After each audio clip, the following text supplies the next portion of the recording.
안녕하세요. 이미향 포종입니다. 오늘도 윤영희 소사님과 하민석 포종님 자리에 모셨습니다. 안녕하세요. 안녕하세요.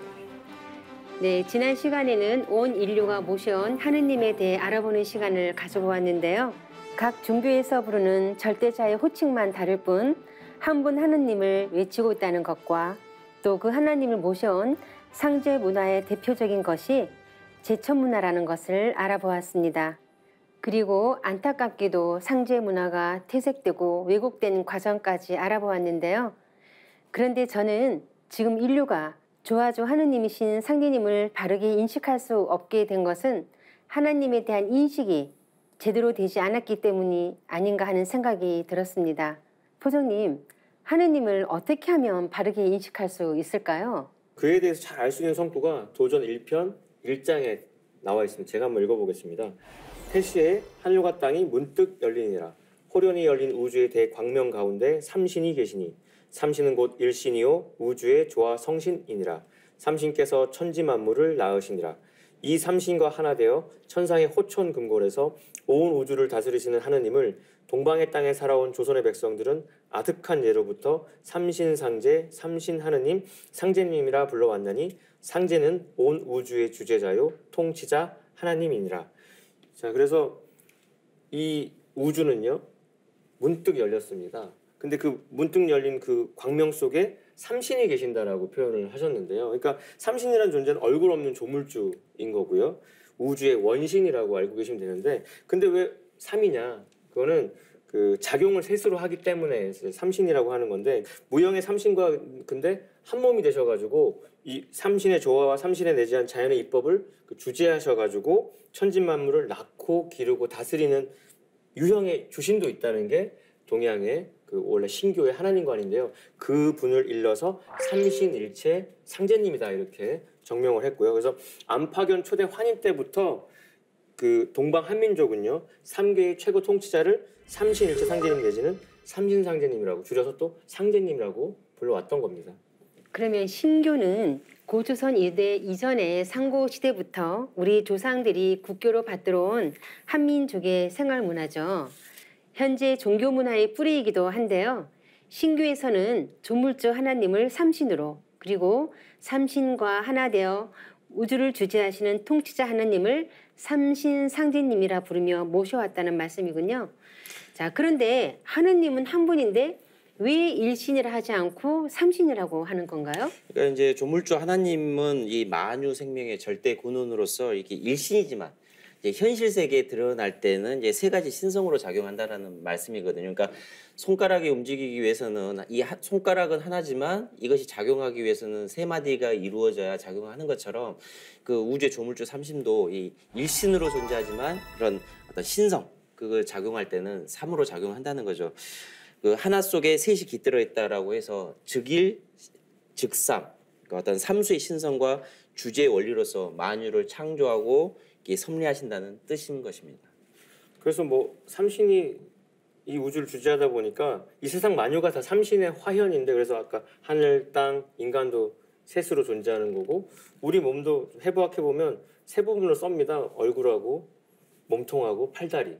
그리고 아까 작용할 때도 보면 팔은 하나지만 세 등분으로 나뉘어서 이렇게 작용을, 그러니까 실제로 작용을 하려면 셋으로 나뉘어지지 않으면 발동이 되지 않는 거죠. 그래서 그 정신을 이어서 우리 선조들은 나라를 다스리는 것도 삼한관경제라 그래서 중심에 이제 주군이 있고 양팔처럼 이렇게 세 나라가 나뉘어져 있던 거고, 우리 몸에도 세 가지 소중한 것이라 그래가지고 삼진이라 그래가지고 성명정이 깃들어서 이렇게 생명이 돌아가고 있는 거고, 동방의 신교 문화에서는 그 하나님은 일신이시지만 만유 생명의 절대 근원이시지만 작용하기를 낳는 존재, 조하신, 그 다음에 가르치고 이제 깨우치는 존재로 교하신, 그 다음에 모든 질서를 이렇게 열어나가시는 존재로 치화신, 그 세 가지 측면을 갖고 있다 해서 삼신이라고 불러왔습니다. 그래서 조물주 하나님은 만유 생명의 본체로서는 일신이지만 작용은 셋으로 한다고 해서, 그래서 무형의 삼신과 근데 한 몸이 되셔가지고 이 삼신의 조화와 삼신에 내재한 자연의 이법을 주재하셔가지고 천진만물을 낳고 기르고 다스리는 유형의 주신도 있다는 게 동양의 그 원래 신교의 하나님관인데요. 그러니까 이제 동방의 신교 문화에서는 이제 대자연 속에 어떤 순수한 조화신인 원신이 이제 삼신이라고 이렇게 말씀하셨는데 그 삼신이 자기 현현 이게 나타난 게 뭘로 나타나느냐 바로 하늘과 땅과 인간으로 이렇게 나타나게 되는 거거든요. 그래서 우리가 이제 뭐 조화신, 교화신, 치화신도 말씀하셨지만 그 인간 세상에 이게 통치의 어떤 있어서도 조화신은 아버지, 교화신은 스승님, 치화신은 임금님 그 여기에서 군사부 문화가 나오게 된 것이죠. 우리가 그 예전에 생명을 점지해 주시는 분을 삼신 할머니라고 그랬잖아요. 그럼 이 삼신의 작용과도 관련이 있다는 말씀이잖아요. 네. 그런데 조금 전에 말씀하신 것처럼 삼신은 원신이고 삼신 상신님은 주신이라고 하셨는데 원신과 주신의 용어가 좀 어려워요. 그러니까 이제 결론적으로 말씀드리면 하나님을 비롯한 모든 신은 그 일양 이름의 도, 그 자연을 낳는 근원신으로서의 원신이 계시는 거고요.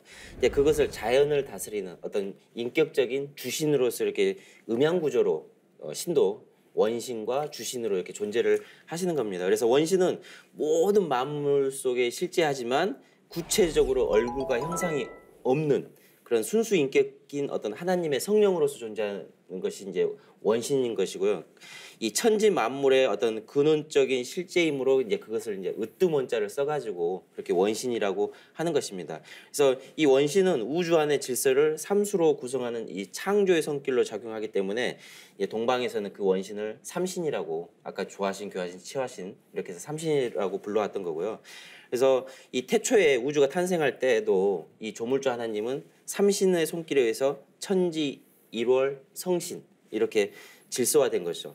이제 반대로적으로 이제 주신이라고 하는 것은 형체가 있는 어떤 인격적인 모습을 가지고 계신 분이 바로 주신입니다. 그래서 천상의 이제 인격신들 가운데 최고의 어떤 유일신, 최고의 어떤 그 천지 만물을 통치하시는 하나님으로서의 어떤 그 주제자, 뭐 그런 신들의 어떤 위치에 계신 그 상제님을 바로 또 삼신 상제님으로서 계신 거죠. 그래서 따라서 신도의 어떤 하나님의 어떤 두 얼굴의 모습이 원신과 어떤 주신으로서 음양일체로 존재한다라고 보면 될 것 같습니다. 그 원신과 주신하고 같은 개념, 그러니까 하나님에 대한 인식의 혼선. 그러니까 지난 시간에도 배웠지만 인격을 배제하고 원신만 너무 강조한다거나, 그다음에 인격신만 생각하고 원신을 또 무시하는 어떤 문화가 반쪽아리씩 있었는데 그 원신과 주신을 양면으로 보는 그 두 눈을 다 갖춰야 음양짝의 어떤 통찰이 생기는 거고, 같은 맥락에서 신을 정의할 때 보면 이제 인격신과 자연신의 문제가 또 있는 겁니다. 그래서 인격신이라고 하면은 인간처럼 감정과 의지가 있고 그다음에 역사 속에 인간을 살려간 분들을 인격신이라고 하는 거고요. 자연의 어떤 정령으로 존재하는 게 뭐 우리 유명한 얘기지만 목신의 오후라고 할 때 그 목신, 나무도 있고 바위신, 수신 뭐 이런 것들이 다 생명력 자체가 원신으로 존재하는 거고, 그것이 이제 인격신과 맞물려서 이 모든 이 역사의 이면에서 이렇게 조화가 벌어진다 인식하시면 될 것 같습니다. 그래서 상제님께서는 이 신도에 대해서 뭐라고 결론을 말씀하시면 우주 만유가 결국 신의 화현인데, 그래서 도전 성구 한번 읽어볼게요. 제가 사편 62장입니다. 천지간에 가득 찬 것이 신이니 풀잎 하나라도 신이 떠나면 마르고 흙바른 벽이라도 신이 떠나면 무너지고 손톱 밑에 가시 하나 드는 것도 신이 들어서 되느니라. 신이 없는 곳이 없고 신이 하지 않는 일이 없다, 이렇게 되는 거죠. 그러니까 우리 일상에 손톱 가시 드는 것 자체도 신의 개입이다라고 할 정도니까 그 어떤 그 작용의 어떤 디테일함을 또 반추하게 됩니다. 그러니까 말씀하신 것처럼 이 원신은 이게 천지 만물에 보편적으로 내재되어 있는 신성이기 때문에 그 상제님께서 그 조금 전에 도전에도 나온 말씀처럼 이 신이 없는 곳이 없고 행하지 않은 바가 없다고 하셨잖아요. 그래서 이 본원적인 그 가치가 동등한 개별적 신이 이렇게 다양하게 이 우주에 가득 차 있다는 거죠. 그래서 인류 역사적으로 보면 이 신도 문제, 이 신도 문제를 가지고 대립과 분쟁이 끊임없었는데 상제님께서 이론적 다신관이라는 어떤 신관을 이렇게 말씀해 주심으로써 이런 분쟁의 거리를 없애버린 거죠. 그러니까 근원이 되시는 우주의 절대자 하나님이 한 분이 계시고 그 밑에는 많은 신명들이 존재한다는 것이죠. 그러니까 이론적 다신관 하면 예를 들면 뭐 대통령과 우리 국민들은 어떻게 보면 근본은 똑같은 사람이죠. 근데 거기에서 뭐가 다르냐면 고난과 위격이 다르잖아요. 그죠?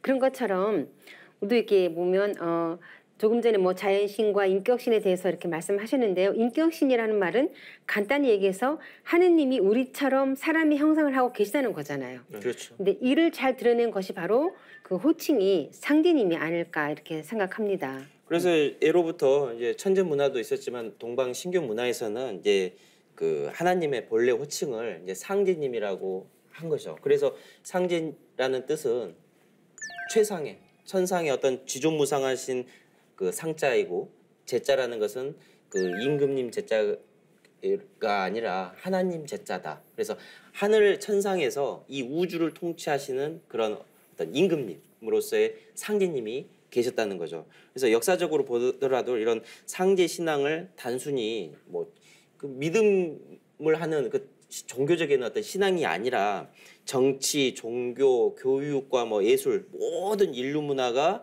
이를 통해서 상제 문화를 통해서 잉태되었고 이렇게 발전해 온 거거든요. 그것이 바탕에는 이제 천재 문화가 있었다는 것이죠. 그래서 그 상제라고 딱 하면은 저도 이제 증산도 신앙을 처음 할 때는 정서적으로는 상제가 좀 무겁다라는 느낌인데, 근데 점점 읊을수록 뭐냐면 역사적으로 그렇게 읽어왔으니까 역사성을 느끼고요. 두 번째는 이제 인격성이 더 느껴지는 거죠. 무형이 아니라 유형의 인격이실 거라는 거. 그 다음에 다스릴 제자의 뜻도 있는 제를 쓰니까 통치하는 분이시구나. 그러니까 우주를 통치하는 상제님과 나라를 다스리는 대통령이 비견되는 거고, 지금의 대통령이 옛날로 치면 황제 같은 건데, 그럼 그 황제가 그렇게 무소불위의 권력을 휘두를 수 있었던 그 근거 또는가 뭐냐면 상제님을 대행한다라는 그 하나의 이유. 그래서 그 정통성을 얻기 위한 예식이 등극할 때 하나님부터 천명을 받기 위한 천제를 이렇게 거룩하게 지냈던 게 아닌가 하는 생각이 듭니다. 그러니까 결국 통치자 하느님은 우주의 대통령과 같은 분이라는 말씀이잖아요. 그동안 사람들에게 뭐 하느님에 대해서 이렇게 물어보면 대부분 막연히 계실 것 같다거나 또 뭐 한 분일 것 같다 뭐 이런 말씀들을 많이 하시더라고요. 이렇게 된 것은 천지 만물을 낳는 조물주 삼신과 또 천지 만물을 다스리는 통치자 하느님이신 삼신 상제님의 관계를 명확히 밝히지 못하면서 하느님에 대한 인식이 혼선이 생겼기 때문이 아닌가 싶어요.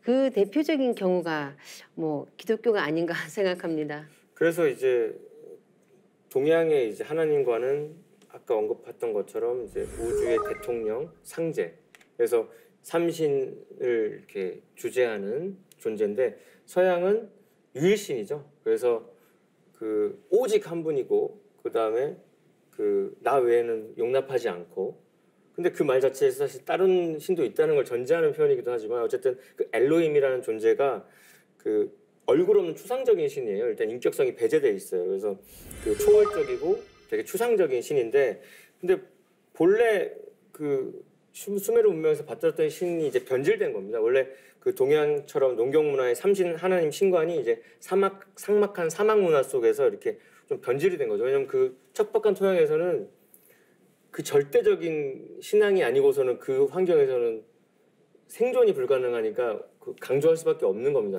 하나님 하면 우리가 얼굴 없는 무형의 하나님, 또 조물주 하나님만 계신 것으로 여기게 된다는 말씀인데요.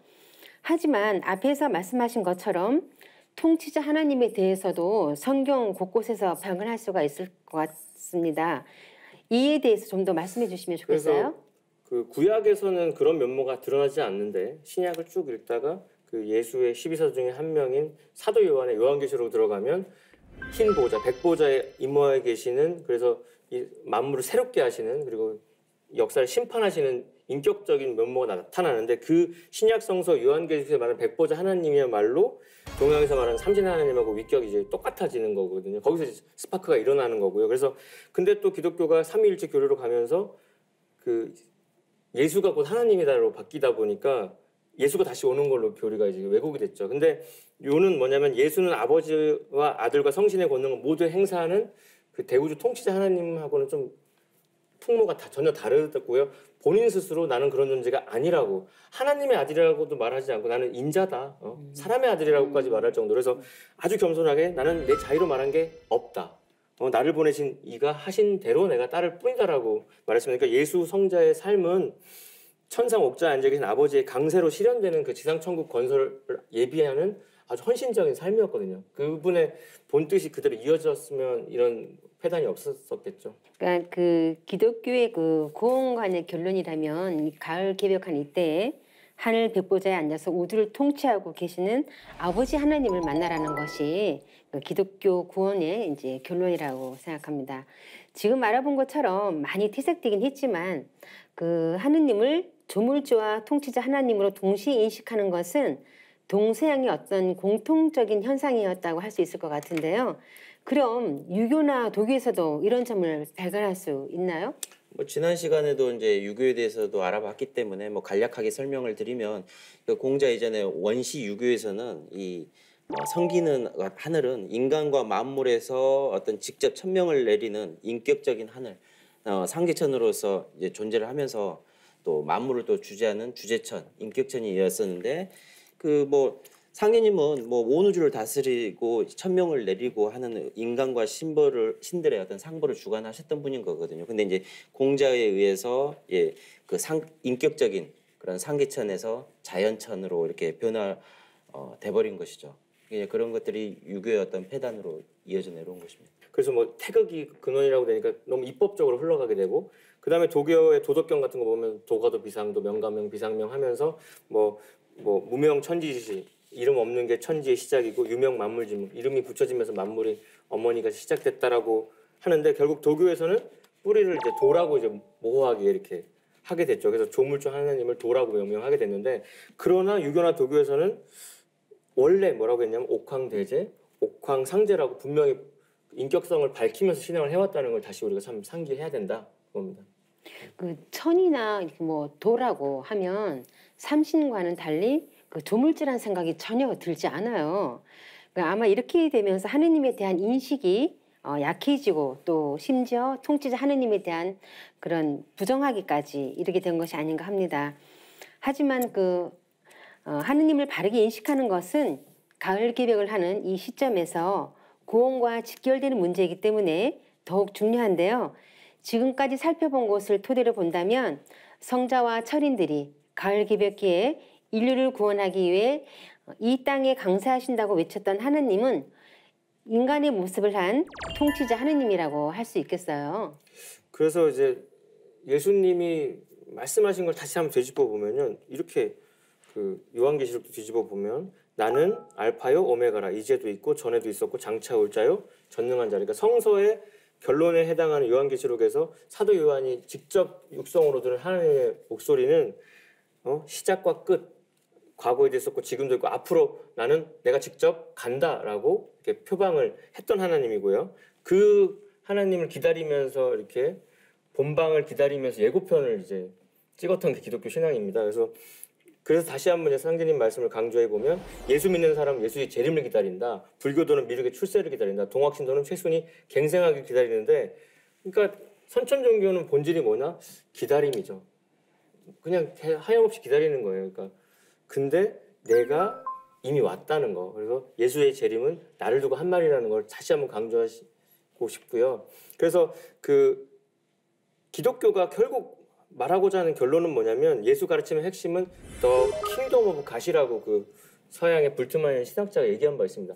하나님의 왕국이 이 땅에 세워진다. 죽어서 천당 간다가 아니라 지상 천국인 거고, 킹덤 오브 갓이라는 표현 속에서 뭐냐면 인격적인 어떤 주제자로서의 어떤 분이 계시다라는 게 표현에 있잖아요. 왕국이니까. 그래서 그 예수가 직접 오시는 게 아니고 새하늘과 새 땅이 열린 지상 천국에서 영원한 생명을 여시는 분이 있으니까 그분이 올 때까지 잘 준비하고 기다리라는 게 예수 성자의 그 반복된 메시지였다. 기독교에 대해서 말씀하셨는데 이제 불교는 좀 더 구체적으로 이렇게 하나님의 강세를 또 말씀하시거든요. 이제 미륵 상생경의 이제 끝 부분을 보면 이 8만억에 이르는 모든 하늘의 군중이 보리심을 발하여 닥쳐올 이 개벽기의 미륵님을 따라서 하생하기를 이렇게 기원하는 내용이 이렇게 나와 있습니다.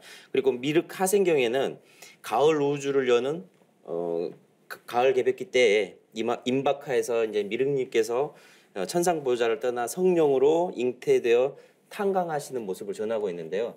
뭐 그 내용을 좀 자세히 살펴보면 저때 미륵존불이 도솔촌에서 부모가 늙지도 아니하고 어리지도 아니한 것을 관찰하시고 문득 성령으로 강세하시어 탁태하여 달이 찬 뒤에 탄생하시느니라 이렇게 나와 있습니다. 그래서 석가는 이 도솔촌 천주이신 미륵님이 장차 인간으로 화육하여 이제 성장한 뒤 집을 떠나 최상의 도를 이루시는 모습을 이렇게 이제 그리기도 있는데요. 이 세계의 구원 소식을 요약하면 중생은 누구나 장차 인간으로 강세하여 새 세계를 개벽하고 용화 세계를 여시는 이 미륵 부처님께 꼭 귀해야 한다는 거죠. 그래야지만 구원을 받을 수 있다는 거예요. 그 미륵님이 누구시냐? 바로 인간으로 오신 미륵님이 누구시냐 문제인데 바로 그분이 증산 상대님이신 겁니다. 두 분 말씀을 종합해 보면 하느님이 보내신 그 성자들이 아버지 하나님이자 미륵님이신 그 상대님의 강세를 알렸는데요. 그 외에도 하나님의 그 지상 강세를 알린 분들이 많이 있죠. 그래서 이제 도교 쪽으로 넘어가면은 사실 불가의 8만 대장경보다 더 많은 분량의 도장경, 거기 보면 도통한 사람들이 천상 신계를 다 소상히 보고서 사실 그러니까 기행문 같이 진짜 여행한 사람이 쓴 책처럼 써놨어요. 그러니까 하늘과 땅 사이에 36천이 있다. 그리고 중심에 36궁이 있고 각 궁마다 주제자가 있는데 그 가운데 가장 높은 하늘이 대라천이다. 그 최고 주제자는 무국지존이라고도 한다. 뭐 이렇게 표현이 막 돼 있어요. 근데 그 대라천의 수도가 옥경이다. 거기에 최고 신이 옥황상제다라고 이렇게 명명을 하니까 이게 무슨 상상이 아니고 직접 그 하늘을 방문을 해가지고 수도까지 가가지고 그 모든 걸 소상히 썼는데 그런 도가의 어떤 깨달음의 궁극자리를 깨친 사람이 명나라 때 이제 주장춘이라는 분이 있어요. 저는 근데 그분 이름을 보면 좀 새롭게 장춘이지 않습니까? 길장자의 봄. 쥐축이 서가지고 이렇게 극한극사가 사라지면 후천의 날씨가 이제 사실 장춘이 된다고. 그래서 가끔씩 이름이 주늘봄씨다고 항상 이렇게 앞으로 이렇게 좋은 세상이 오는 걸 알렸는데 그분은 이제 풍수에 완전 통달하셔가지고 그 산의 지기로 이제 성자들의 출현과 앞으로 그 성부 하나님의 강세까지 언급을 하신 게 이게 주장춘 결이라는 게 있죠. 네. 저도 이거 처음 접했을 때 너무 소름이 끼쳤는데 산의 조정에 이제 수미산이 있고 그게 이제 맥이 동쪽으로 뻗고 서쪽으로 뻗어서 그게 불교의 석가모니와 뭐 유가의 그 공자를 낳는데 제 3지맥이 이제 가장 우리가 익숙한 지명으로 가죠. 그래서 곤륜산 제3지맥이 이부동해에서 생백두산하고 백두산이 생금강산하여 기맥 12,000봉 하니 고로 생증산하여 천지문호 무악산 하 도추로 오야라 고로 12,000 도통야라. 그러니까 이분은 이미 이제 자기가 태어나기 전에 이제 성자들이 온 맥을 설명한 연후에 아직 자기 당대에는 볼 수 없는 앞으로 오실 분이 어떤 지기를 타고 어떤 전호로 그리고 오셔서 어떤 일을 하시는 것까지 밝혔는데 우리가 너무 익숙한 백두산과 금강산과 그 지기를 타고 증산이라는 존호로 하나님이 오셔서 금강산 12,000봉우리 기운으로 전 인류를 그 깨닫게 만드는 그 핵심 일꾼 12,000명을 둔다. 거기 보면 도추로 오야라고 해서 복구로자인데 선천에 미완성된 그러니까 불완전한 것들을 완전히 쪄서 익히는 뜻을 갖고 있죠. 그래서 그런 정도로까지 하나님의 어떤 강세를 밝힌 성자도 있다. 굉장히 주장춘 선생의 그 어떤 강세 소식은 굉장히 구체적인 것 같아요. 네. 그렇죠. 뭐 유교에서도 보면은요, 뭐 지금은 뭐 상제 문화를 많이 잃어버리긴 했지만 그 유교에서 말하는 이제 우주론의 어떤 경전이라고 하는 이 주역을 보면 거기에 보면 제출호진이라고 나오면 그러니까 하나님 제자, 그러니까 하나님께서 바로 진방향 동방에서 출세하신다. 분명히 이제 그렇게 밝히고 있고 공자의 주역 설계전에도 보면 이 간은 동북방이니 만물의 끝남과 새로운 시작이 이루어지는 곳이라 이 간방에서 천지의 말씀이 완성된다 이렇게 선언을 하셨는데 이 간방이 어디 있느냐 바로 우리나라를 간방향이라 하거든요. 그래서 간이라는 글자는 열매 맺을 간자다. 그 나무 목자가 간자에 나무 목자가 또 들어가면은 뿌리 근자가 되는 거거든요. 그 뿌리가 되면서 열매를 맺는 바로 이 동북방에 위치한 나라가 바로 우리나라인 거죠. 그래서 이 모든 유교에서 말하는 그 꿈과 이상이 어디에서 되느냐 바로 간방인 우리나라에서 실현된다는 것을 이렇게 또 유교에서는 전하고 있습니다. 상징지를 처음 접하게 되는 기본 입문서가 이제 이것이 개벽이다지 않습니까? 이륙과 미트라의 어원이 같다는 대목하고 주장춘 결하고 또 한 구절이 이제 설총결이에요. 그 설총결을 한번 읽어봐 드리고 싶어요. 최수훈 대성사가 처형당하고 상제님께서 친히 인간으로 강세하신 것을 이렇게 예고하고 돌아가시게 됩니다. 상제님이 쓰신 그 증산이라는 도호, 존호에는 아주 심오한 우원 섭리가 깃들어 있습니다. 시로라고 하면은 떡 익히는 그릇인데 미완성되고 불완전한, 미성숙한 거를 쪄서 익혀서 궁극에 완성시키시겠다고 하는 그 구원의 어떤 포부가. 인간으로 오신 상제님은 어린 시절부터 좀 남다르셨을 것 같아요. 상제님도 어릴 때부터 범상치 않은 면모를 보이신 바 있거든요. 대표적인 게 어릴 때 이제 하늘천 따지만 딱 읽고 입을 딱 닫으시는 거예요. 그러니까 더 당황을 하신 거예요. 그러니까 왜 그 다음을 안 읽으십니까? 했더니 상제님의 말씀과 행적을 증언하셨는데요. 그것이 지금 9,005만 년 인류의 교과서인 도전으로 성편되었죠. 도전은 상제님의 어떤 가을철 진리의 근본을 깨우쳐주고 새 우주의 원대한 꿈과 비전이 들어있다는 거죠. 원시반본의 도라고 하는데 그 뿌리가 되는 상제문화, 천제문화를 그대로 계승한 열매문화가 증산도이기 때문에 인류가 기다려온 하느님이 감방 땅인 우리나라에 오신 것뿐만이 아니라 또 그분의 존호가 증산이라는 것까지 소상히 밝혔는데요. 저도 이 내용을 접하고 정말 참 놀라움을 넘어서 큰 충격을 받았던 기억이 납니다. 그 오셨던 장소뿐만이 아니라 오신다는 것까지도 말씀하신 분도 계시죠? 그래서 저희가 이제 상제님지를 처음 접하게 되는 기본 입문서가 이제 이것이 개벽이다지 않습니까? 제가 이제 중학교 3학년 때 처음 소름 끼쳤던 게 미륵과 미트라의 어원이 같다는 대목하고 주장춘 결하고 이제 또 한 구절이 이제 설총결이에요. 그 설총결을 한번 읽어봐 드리고 싶어요. 그래서 설총이 누굽니까? 온효대사의 온효대사 아들이죠. 그러니까 엄청난 그 분의 또 자제분인데 그분도 엄청나셔가지고 그분은 또 그 미륵 부처가 어떻게 강세하는지, 그러니까 두루뭉실한 게 아니라 언제 어떻게 오는지를 밝힌 바 있는데 이렇게 써놓으셨거든요. 한양 지운 과거제의 용화세존 말대래라. 그러니까 한양의 운수가 끝날 무렵에 용화세존이 말대에 오신다. 그래서 뭐 금강산에 세기운이 서려 있다. 아까 그 주장충결하고 똑같은 맥락의 얘기가 있고 일만이천 도통문야를 출세시켜 새 문명의 꽃이여 석이 넘치는 영궁의 그 운기가 새롭구나라고 이렇게 찬탄하는 시를 남기는 거 있고요. 또 구체적으로 또 성씨까지도 이제 힌트를 밝힌 바 있는데 이렇게 돼 있습니다. 근어 여성 성어녀하니 천도고연 만고심이라 해서 인류의 성씨의 조상이 여자 성씨에 뿌리를 두고 있고 여자 성씨에 다시 새로운 시원이 이루어지니 이는 태초부터 우주정신으로 천도의 운수가 그렇게 이루어져 있다. 그러니까 생명을 낳는 건 여자니까 문명의 시작도 여자 성씨로, 마무리 짓는 것도 여자 성씨로 된다는 거. 그래서 그 우리 상제님이 강시로 오신 섭리도 힌트를 이렇게 살짝 흘리신 바 있죠. 참 신비롭지 않습니까? 참 언제 어느 때 오시는 것과 어떤 성씨로 오시는 것까지 다 밝혔다는 것이 참 신기한 것 같아요. 그렇죠. 이제 또 동학에서도 이렇게 전하고 있는데 이제 지금으로부터 160여 년 전에 이제 상제님의 부름을 받고 시온 문화의 역사를 고통받다니까 구한말 시대잖아요. 그럴 때 동방의 한민족의 구원의 빛을 열어주신 분이 이제 계셨거든요. 그분이 바로 이 후천 다시개벽, 후천 세상이 열릴 것을 선언하신 동학교조 최수훈 대성사, 뭐 본명은 이제 최재우죠. 그 우주의 주제자 상제님께서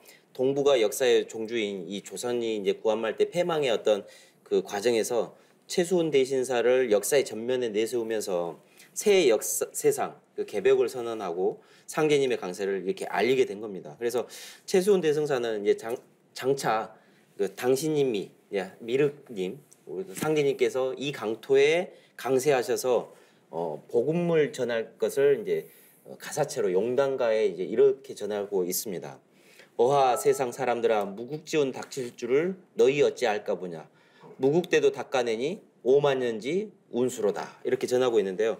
후천 5만 년의 천지대운이 무국의 운수. 그러니까 무국이라는 것은 이제 우주 원리적으로 상제님의 어떤 그 자리를 이제 입법적으로 무국이라고 하는 건데 그 상제님께서 지상에 내려오셔서 어떤 그 대도의 말씀, 무국대도를 펼쳐질 거라는 이 놀라운 소식을 최수훈 대성사로 하여금 이렇게 세상 사람들에게 선언하게끔 하신 거죠. 그래서 이제 조선 조정에서는 이 후천개벽과 시천주 그 어떤 복음을 세상에 전한 이 최수훈 대성사를 혹세무민하는 죄목으로 이렇게 처형을 하게 됩니다. 그래서 4년간 1960년부터 64년까지 4년간 이 복음을 전한 대성사는 이제 혹세무민한다라고 해가지고 잡혀서 이제 대구 장구대에서 이렇게 대구 장대에서 처형당하게 되는데 그때 이제 죽기 전에 이런 말을 또 하죠. 전 40은 내려니와 후 40은 뉘련가 천하의 무국대도가 더디도다 더디도다 8년이 더디도다. 그래서 그 마지막 말을 남기고 이제 처형을 당했는데 그 8년만 그러니까 1864년 이 최수훈 대성사가 처형당하고 8년 뒤인 1871년에 상제님께서 친히 인간으로 강세하신 것을 이렇게 예고하고 이게 돌아가시게 된 것이죠. 그래서 저는 그 마지막 그 처형 장면 좀 뭉클한데 마지막까지도 어쨌든 인류한테 하나님이 언제 오신다는 것까지 처절하게 이렇게 고백하고 가셨잖아요. 그래서 그분이 하나님과의 그 대면 너무나 그 전율을 일어나는 천상문답 사건으로 깨달은 바는 시천주 사상이지 않습니까? 인간으로 오시는 천주님, 상제님을 이제 모시라는 거죠. 모시라는 건 유형의 어떤 분을 이렇게 귀빈으로 모시는 개념인데 그게 그 하나님을 직접 체험하지 못한 2대, 3대 교주로 넘어가면서 최시영은 사인여천, 사람을 섬기는데 하늘처럼 섬기라는 식으로 비슷한데 이상하게 바뀌고 손병희로 넘어가면 동학도 아니고 이제 천도교로 종교로 전락시키면서 인내천, 사람이 하늘이다라고 완전히 그 칸막이 넘어가면서 전혀 다른 메시지가 됐죠. 그래서 그 모실 시자가 얼마나 그 참 큰 단원지를 제가 새삼 느낍니다. 아까 상제님께서는 모든 종교의 본질은 기다림이라고 했잖아요. 기다릴 대자 이렇게 한자로 쓰게 되는데 거기서 획 하나 딱 지우면 그게 모실 시자 되잖아요. 그러니까 그 획 하나 지우려고 수천 년이 걸렸구나. 우리가 인간으로 오시는 그분을 오매불만 기다렸는데 이미 오셨고 그럼 이제 우리가 할 거는 그분을 제대로 찾아서 모시기만 하면 되는데 동학이 그렇게 엄청난 일을 했지만 지금은 그 동학마저도 본질을 잃어가지고 우리가 지금 헤매고 있다는 건데 근데 그 이면에는 뭐냐면 동방 시원 역사가 뿌리 뽑혔다는 거 그 악업 때문에 우리가 지금 그 시천주 신앙을 놓치고 있다 그런 아주 여러 가지 문제가 맞물려 있는 거죠. 하나님이 인간의 몸으로 이 땅에 오신다는 소식은 너무 많아서 다 알아보다가는 한도 끝도 없을 것 같습니다.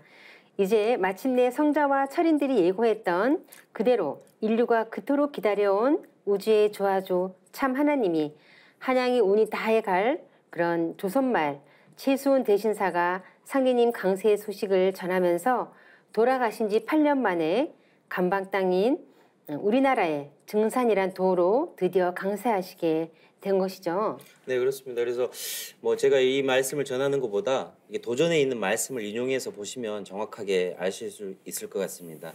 도전 1편 11장인데요. 상제님께서 하늘의 모든 신성과 불타와 보살들의 간곡한 기도와 하소연을 들으시고 새 우주를 열어 도탄에 빠진 인간과 신명을 건지시기 위해 새 역사의 태양이 떠오르는 동방 땅에 강세하시니 당군기원 4204년 조선 고종 8년 신민년 음력 9월 19일 자시에 전라도 고부 우덕면 갱망리에서 탄강하시니라.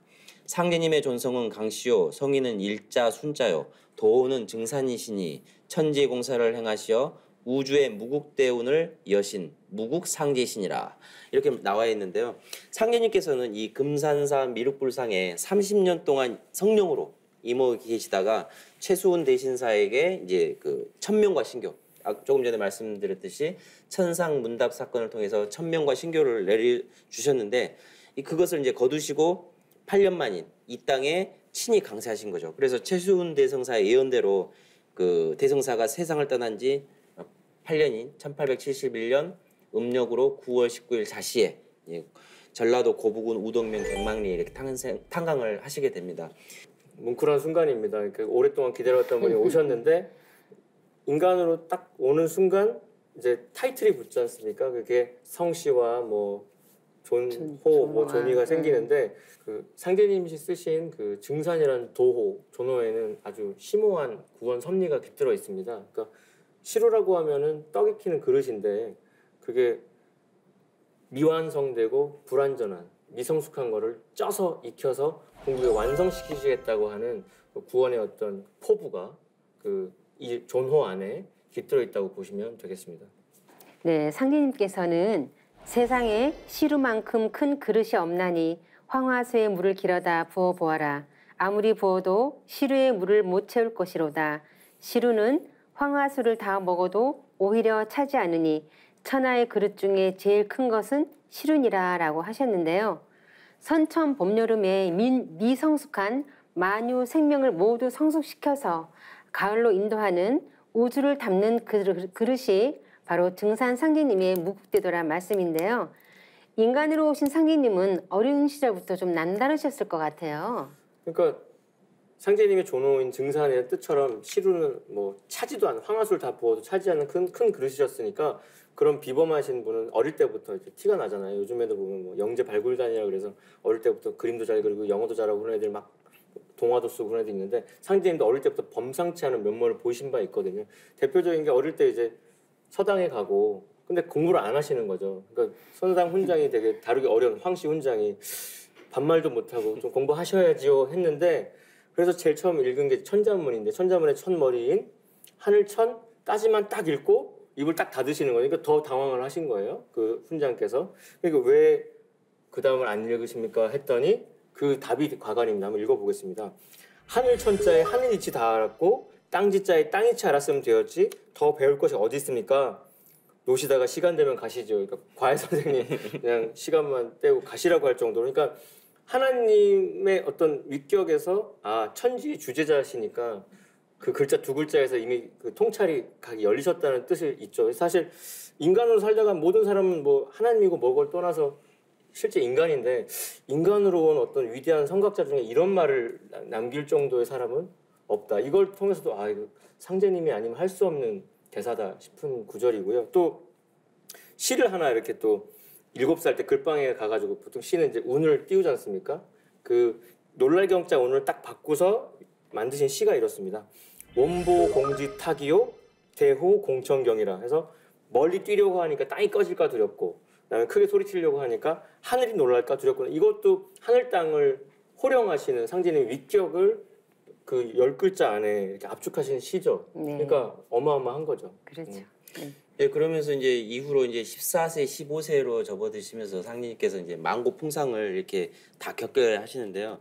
이제 그 집안 상님께서 태어나신 그 집안의 이제 가세가 조금씩 이렇게 어려워지다 보니까 학업을 중단하시고 이제 사방으로 이제 주유하시게 됩니다. 그래서 특히 이제 정읍군 2만면 거슬막에서 이제 머슴 노릇도 하시고 또 그러시면서 보리를 거두시고 정읍 내장산 아래 부여국에서는 또 산파꾼 노릇도 하시고 그 나무를 베가지고 이제 또 뭐 이렇게 하셨는데 당시 같이 일을 했던 산파꾼들이 고부갱망리에서 온 저 젊은이 참으로 진실되게 일을 잘한다라고 말씀하실 정도로 이렇게 그 참되게 인생길을 걸으시는 그 상제님 모습이 참 감동적으로 들리는데요. 사실 일반적으로 하나님께서 인간으로 오셔서 저런 일을 이렇게 하신다라는 게 이해는 될 수 없겠지만 상제님께서 인간으로 친히 오셔가지고 뭐 가난한 농부 아들로 태어나가지고 이런 그 일반적인 그 고난을 당하는 인간의 삶을 같이 살아보면서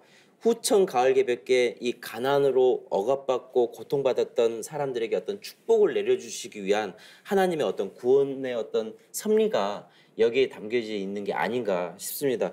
그러면서 이제 상제님께서는 항상 청지 신명들의 의모를 받으면서 이런 광고 창생의 어떤 길로 우연히 나가시게 된 것이죠.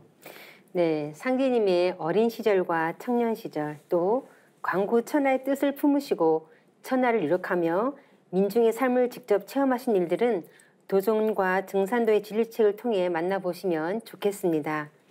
이처럼 만고 풍상을 모두 겪으시며 세상을 둘러보신 상제님께서는 드디어 후천 성경의 새 세상을 여시기 위해 20세기가 시작되던 1901년부터 1909년까지 9년 동안 천지공사를 집행하셨죠. 네, 그렇습니다. 그래서 상제님께서는 나의 일은 천지를 개벽함이니 곧 천지공사라.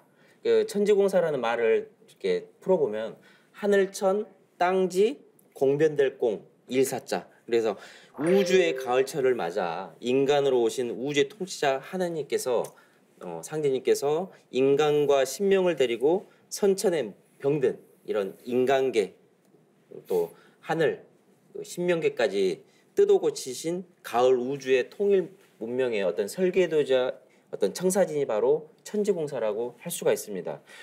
성자들은 인간으로 와서 어떤 사명을 가지고 뭐 자비와 또는 뭐 어지린자 뭐 또 사랑으로 사람들을 교화해서 참 사람이 될 수 있도록 하는 데 있었지만 이 우주의 통치자 하나님 성자들을 보내신 우주의 절대자께서는 인간으로 오셔서 바로 이 천지가 병들었다.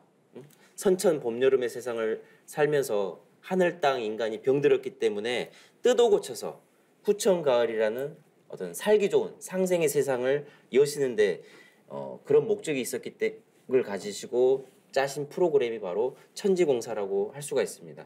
또 천지공사는 다른 말로 신명 해운공사라고도 하거든요. 그래서 선천의 인간과 신명이 선천 5만 년 동안 살아오면서 원과 한을 맺고 다 죽었기 때문에 그것을 치유해서 마침내 인간과 만물을 살리시는 참 하나님의 구원의 법방으로서 짜신 것이 바로 천지공사라고 할 수가 있겠습니다. 그래서 이제 천지공사라고 하는 대목으로 접어들면서 또 저도 고민해 보는 게 왜 그러면 보셨을까? 왜 꼭 그거야만 됐을까 생각이 드는데 상제님께서 이렇게 이 지상에서 좀 머슴살이도 하고 고생도 하셨을 때 인간으로서 결단을 하시게 된 사건은 그거지 않습니까? 동학혁명을 겪으면서 민초들의 그런 역사의 대지진을 겪으면서 기존의 법술로는 해답이 없으니까 한번 내가 찾아보겠다는 다짐도 하시고 그래서 동서고금의 모든 책도 다 훑고 3년 천하 유력을 다 하시고 근데 선언적으로 딱 깨달은 한 말씀이 있는데 이거죠. 묵은 하늘이 사람 죽이는 공사만 보고 있다. 그러니까 기존 하늘은 지금 상극 질서 속에서 죽음의 하늘로 전락했기 때문에 이거를 뜯어 고치지 않고서는 다른 게 해결이 안 된다는 거죠. 천지공사라는 개념이 그러지 않습니까? 성자들은 그냥 사랑과 자비, 인으로 물고기 한 마리 한 마리 이렇게 케어하는 건데 상제님 선언은 야, 물 갈아야 돼. 어항에 물부터 갈아야 돼. 물을 완전히 갈지 않으면 얘네들을 아무리 소소하게 고친다고 해도 또 물들어, 병들어. 그 뜻이시거든요. 근데 선천의 성자들은 그거를 바로잡을 수 있는 그 삼각지수 속의 원한의 응어리를 해원시킬 수 있는 우주적 권능이 없기 때문에 상제님이 오셨어만 됐고 오셔서 꼭 천지공사를 보셔야만 됐다 이겁니다. 네, 말씀하신 대로 상제님께서 행하신 인류 구원의 그 천하사 사업을 천지공사라고 하는데요. 정말 그 어떤 성자라도 또 그 어떤 철인들이 내려온다 하더라도 하늘과 땅을 뜯어 고칠 수는 없을 것입니다. 오직 상제님께서만 하실 수 있는 일이 바로 천지공사라고 생각하는데요. 좀 더 자세한 내용은 상제님과 태모님의 말씀과 행적이 담긴 도전에서 만나보시길 바랍니다. 상제님은 후천 가을철 새 세상 역사 울로를 여시는 천지공사를 집행하시기 위해 도문을 여셨는데요. 이때 수많은 분들이 천지공사에 수종들며 상제님의 기행 이적을 체험하셨죠. 네, 그렇습니다. 그래서 상제님을 모시고 이제 성운을 받들고 이 천지공사에 수종된 이제 성도라고 하죠. 그런 분들이 이제 상제님 말씀과 권능과 행적에 이제 증언을 하셨는데 대략 한 60여 명의 성도들이 계십니다. 그리고 이제 상제님이 베푸신 어떤 성령의 치유를 통해서 뭐 치병이 됐다든지 뭐 죽음과 죄에서 구원받았다든지 그러신 분들이 대략 이제 수천 명, 그런 분들을 문도라고 하죠. 문도에 해당하는 분들이 수천 명에 해당이 됩니다. 상제님을 모신 성도 중에는 이제 특히 백봉남 성도와 김호용 성도라는 어린 성도들이 있거든요. 특히 이제 백봉남 성도는 태어난 지 8달 만에 신안이 열려서 영이 열려가지고 만물의 속을 다 들여다보다 볼 수 있을 만큼의 해안을 가진 비범한 인물이거든요. 그래서 3살 때 뭐 상제님을 찾으러 나가겠다라고 막 할 정도로 지금 생각해보면 참 지금 3살이면 네. 문 앞에나 나갈까요? 네. 우리가 이제 그 동학혁명 당시에 황토현 전투라고 다들 아실 겁니다. 그 황토현 전투에 전설처럼 내려온 이야기가 있는데 바로 이 전투를 지휘했던 그 승리를 이끌었던 신비의 아들 아이가 있었는데 그게 오세동이라고 하거든요. 그분이 바로 우리가 알고 있는 백봉남 성도가 되십니다.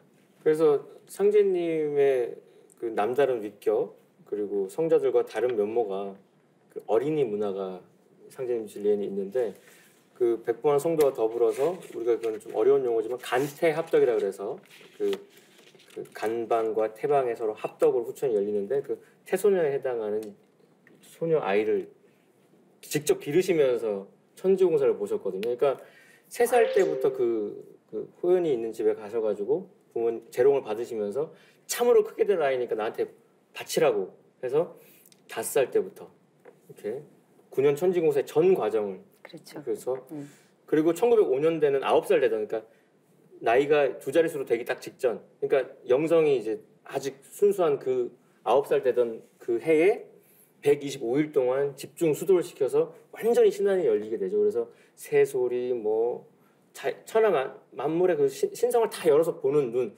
원래 우리 태고 신교의 그 영성을 20세기 초엽에 완전히 복원을 시켜가지고 그러니까 우리가 후천 가서 그런 완성된 인간이 될 수 있는 가능성을 그 한 아이를 통해서 이렇게 모델을 삼으셨던 거죠. 그 호연이 성도님이 하셨기 때문에 우리가 후천 선문명의 주인이 될 수 있는 거고 그래서 그 김호연 성도님을 선매숭자 도수의 주인공이라고 이렇게 하게 되는데 그래서 상제님께서는 이렇게까지 말씀하신 바 있습니다. 천하 사람이 제 어미가 나와서 생겨났지만 맥은 네가 붙인다. 맥 떨어지면 죽는다. 그 맥을 이어주는 진리의 맥, 선맥을 이어주는 존재라고 하셨고요.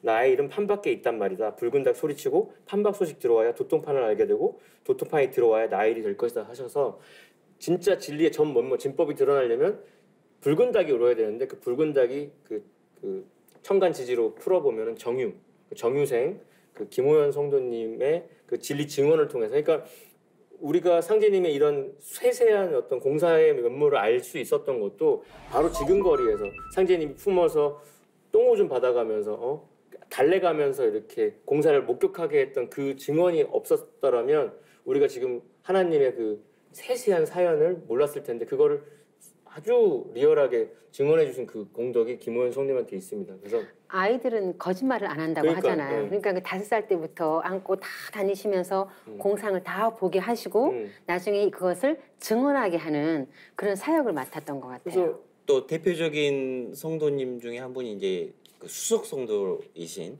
김영렬 성도가 계시는데요. 이제 김영렬 성도는 원래 이제 시천주 신앙했던 동학 신도였습니다. 근데 이제 그 동학 혁명에 참가했다가 이제 뭐 동학 혁명이 이제 실패로 돌아갔죠. 그러면서 이제 다시 집으로 돌아와서 이제 가업에만 종사하다가 1902년 이민년 그 원평 장날 시장에 갔다가 꿈에 그리던 상제님을 상봉하게 되죠. 예, 거기서 바로 입문하게 되었는데 상제님과 예, 김영렬 성도가 감나무 밑에 가가지고 아래에서 이 3번 다짐을 받으시거든요. 신앙도 마찬가지라고 생각을 하거든요. 그냥 복을 구하는 기복 신앙이 아니라 너 절대로 믿겠느냐? 응? 그걸 3번을 다짐을 받으시는 거거든요. 그래서 이제 김호연 성도와 더불어서 이제 9년 천지공사의 어떤 그 전 과정을 같이 이제 목격하게 되시는데요. 그 상제님 말씀을 이렇게 증언하는 중보자 사명을 부여받아 가지고요. 상제님이 집행하신 이 수많은 공사에 대해서 김영렬 성도와 그의 아내인 김호연 성도에 의해서 세상에 이제 알려지게 된 거죠. 그 모든 말씀이 기록된 것이 바로 도전, 이 도전의 이 전체 틀이 이렇게 이루어지고 있는 것입니다. 그래서 사실 그 상제님께서 만났던 당시의 사람들은 그 아주 어린 아이부터 그 대부호까지 아주 스펙트럼이 넓었는데 상제님이 보시는 공사는 우주적인 공사고 거기는 다 신명들을 다 부려야 되는 일이고 거기는 다 우리가 증산도 신앙을 통해서 깨달은 거는 이 신명계도 물질이 들어가야 기운을 붙여서 이렇게 에너지로 쓴다는 건데 그럼 그 어마어마한 공사의 그 어떤 뭐랄까 그 재물을 댔던 사람이 누굴까? 그게 그 당시에 가장 부자였던 지금의 재벌이라고 할 수 있는 전주부 백남신이라는 분도 상제님을 추종했었는데 고종 황제가 하사한 이름입니다. 남신이라는 이름은 그래서 그 동학혁명이 이게 진압되면서 삼남을 믿고 맡길만 하다. 그러니까 그 나라의 위정자의 신뢰를 받았던 그런 인물 백남신 성도로부터 10만 냥 그리고 또 다른 공사를 또 10만 냥 수시로 이렇게 헌성을 하심으로써 우리 공사가 지금 이렇게 이루어진 것도 있었고 그 다음에 상제님이 맞이한 수많은 성도 중에 이제 상제님의 그 진리가 세상에 뿌리 내릴 수 있게끔 일변을 열게끔, 그래서 일제시대 때 독립운동에 어떤 헌신하는 그 독립자금도 되면서 상제님 진리에 뿌리를 내렸던 보천교회 그 우리 차경 성도님도 동학을 믿다가 상제님을 그 주막에서 만나서 그 위용에 딱 감동받아가지고 추종했던 적도 있고요. 그 상제님의 그 신앙인들은 단순히 그냥 추종자가 아니라 상제님의 천지공사에 적극적으로 참여해서 그 역사를 이뤄나가는 주역, 그러니까 위격이 전혀 또 다르죠. 이게 상제님의 어떤 성도라고 하는 개념이요.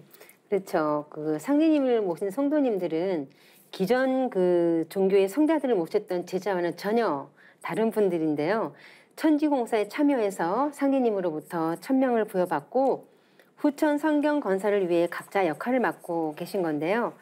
성도님들과 그분들의 자제나 또는 그분들을 따랐던 제자들이 상제님의 말씀과 행적을 증언하셨는데요. 그것이 지금 후천 5만 년 인류의 교과서인 도전으로 성편되었죠. 네, 그렇습니다. 그러니까 인간으로 오신 이 상제님을 따르던 성도들이나 이게 자손, 또 제자들에 의해서 수많은 증언, 근 40년 가까이 이게 증언을 통해서 상제님 성도들의 사명과 도수를 내용을 이제 밝히고 한데 묶어서 하나님 상제님과 그의 반려자 태모님의 어떤 행적들을 집대성한 것이 바로 이 도전이라는 것입니다. 그래서 이 도전은 진법도운이 열리게 된 어떤 그 경전인 것이죠. 그래서 도전 간행으로 인해서 그간의 잘못된 모든 기록을 바로잡고 또 누락된 상제님과 태모님의 어떤 대도 말씀을 이렇게 도전을 통해서 밝혀지게 된 것입니다. 도전은 상제님의 어떤 가을철 진리의 근본을 깨우쳐주고 어떤 우주 가을 개벽의 어떤 추수 진리로서의 원 바탕자를 꿰뚫어 보게 하는 이 상제님의 무국대도의 어떤 진리 원전이며 또 선천 성자들을 내려보내시고 도를 주재하시는 주제자로서의 하나님의 그 말씀 성언들이 기록되어 있기 때문에 열매 진리의 원전이다, 도의 원전이다 이렇게 부르는 것이 바로 증산도의 도전이 되겠습니다. 그래서 이제 좀 첨언을 해보면요, 그러니까 이게 지금 컨텐츠 시장이죠. 컨텐츠로 경쟁력을 갖는 건데 다 그 밥에 그 나물 같은 메시지들이에요. 근데 이게 너무나 세문화의 컨텐츠가 담겨 있는 원전입니다. 그래서 그 새 우주의 원대한 꿈과 비전이 들어 있다는 거죠. 그리고 그 후천 5만 년 새 역사의 설계도가 있으니까 그거를 보면 볼수록 우리가 꿈꾸는 다락방 꿈꾸는 대로 이루어진다는 건데, 그럼 하나님이 어떤 꿈을 꾸셨는지, 그럼 우리가 어떻게 그걸 지어 나가야 될지에 대한 소상한 이야기가 들려 있습니다. 그래서 그 사부님께서는 진리책에서 이렇게 이제 표현을 하신 바 있는데요. 도전 속에는 지난 모든 인간 역사와 앞으로 맞이할 새 우주의 원대한 꿈과 비전이 들어있다. 하늘의 비전, 땅의 비전, 인간의 비전이 다 들어있다. 도전은 실로 천지를 담는 진리의 그릇이다. 그야말로 도전은 우주의 보물단지다. 이렇게 표현하시면서, 그러니까 살면서 품게 되는 수수께끼가 있는데 그 모든 수수께끼에 대한 해답이 녹아 있고요. 근데 그럼 상제님의 행적을 기록한 그 이전의 기록들도 많이 있습니다만 왜 도전이 이렇게 독보적이냐면, 아까 호연이 할머니 이야기도 했지만 어린 아이의 영성으로 하나님의 그 일거수일투족을 아주 지그거려서 본 기록이 있으니까 가식이 없어요. 그러니까 하나님의 리얼한 표현, 생생한 표현, 육두문자까지 다 들어서 하나님이 바로 옆에 계신 것처럼 읽다 보면 영상이 막 그려지는 것처럼 그렇죠. 우리가 하나님을 만날 수 있기 때문에 이 도전이 위대하다고 생각합니다. 네, 증산 상제님과 태모 고수부님의 생애를 기록한 도전을 통해서 상제님께서 행하신 인류 구원 프로젝트, 또 설계도이자 이정표인 천지공사를 만나보시길 바랍니다. 이제 마칠 시간인데요. 끝으로 마무리 말씀을 부탁드리겠습니다.